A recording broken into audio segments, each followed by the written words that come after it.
اكو واحد صاحبنا دائما يقول انا ما اسوي شغله اذا ما ينشلع قلبي وكوما اتعبيها يلا عده تصير. شكلكم انتم هم تقولون هيك مو؟ صراحه كنا نقول هيك. علمتنا الحياه انه الفشل اساس النجاح.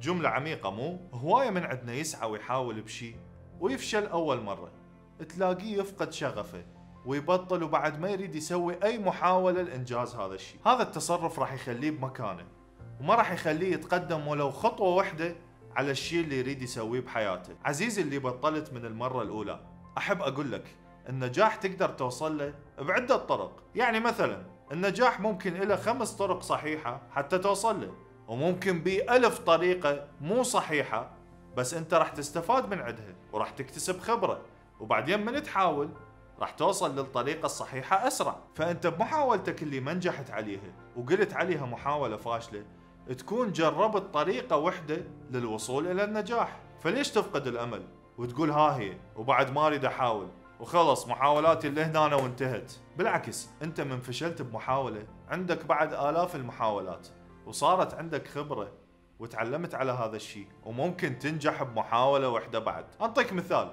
السياقة مثلا، منو من عندنا انولد وهو يعرف يسوق؟ ما حد.